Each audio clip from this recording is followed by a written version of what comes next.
Igor Khmelnitsky. I'm an international chess master, a coach with 30 plus years of experience, and a writer. I got several books to my credit. A couple of them are bestsellers, and one won 2005 Chess Journalist of the Year Best Book Award. So I've been involved for years now, and lately the focus of my career was coaching. And as a coach, I've talked to many of players of all levels, from casual fans to serious tournament competitors. Basically, when we talk about chess, you have a game that has no limits. All ages, all races, all positions in life. Anybody can play chess because it's a great equalizer. What I've seen basically is two types of chess players. A casual player, those that basically just play chess for fun, read chess magazines, and just follow main events. And then you have competitors, those that play regularly, watch the ratings, try to increase it, win trophies or money in tournaments. And no matter what their interest is, players always ask me, how do we improve?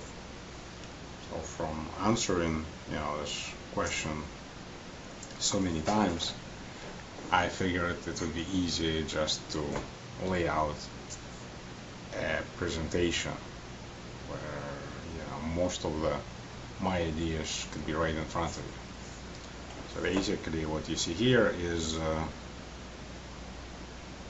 two types of players. The leisure player likes chess and is interested in increasing their knowledge and understanding.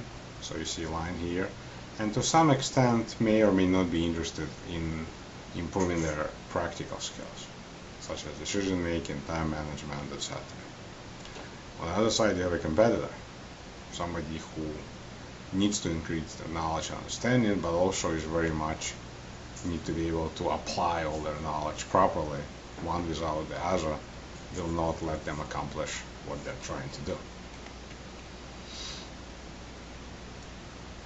Leisure player, once they improve, they basically can clearly see better appreciation of the game and enjoyment out of the game. Competitor not only will see that, but hopefully will also see improvement in their results. So that's a starting point. That's what they seem to want to accomplish.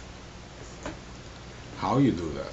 That's, you basically look in the mirror and you try to answer the question, what are my strengths and what are my weaknesses?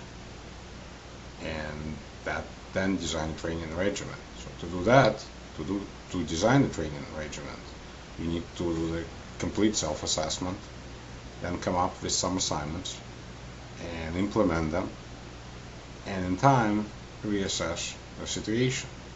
Is the initial goal accomplished? Then you're done and you move on to the next goal.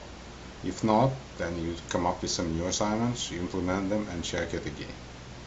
Once you reach that congratulations step, of course, you'll go back and you look in the mirror and try to see what's the next task. So it's kind of a continuing process, but it does at some point reach that good stopping point when you, as a player, can be satisfied with your accomplishment.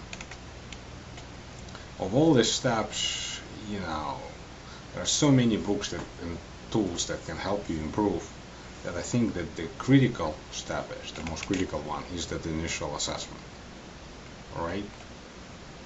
So both the competitor and the leisure player need to assess their knowledge base. And what I've done from my own experience, I would run hundreds of exercises, probably spread over 5 to 10 lessons with a student, to try to understand what their current situation is, how their tactic, how their strategy, how their end games, how their middle games, etc. And it's really, for me it took that long, and obviously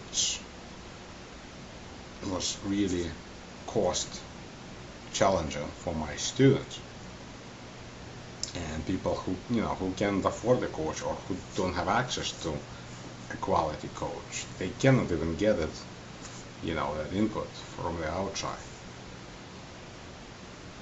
So that's one challenge. And the practical skills, you need somebody to look at your games. And again, a leisure player is not really that, it's not critical for them, but for competitors, somebody also needs to look at the practical skills. So what I came up with for my students, and even those who are not my student but just want to improve, no matter if they're a leisure player or competitor, I put my most important tests into a book format, thereby enabling people, instead of spending thousands of dollars on lessons, just buy a book for $25 and get a complete assessment of the knowledge base. Now this shows you this book. This is my chess exam book, published in 2004, and it won a Kramer Award for Best Chess Book from Chess Journalist of America.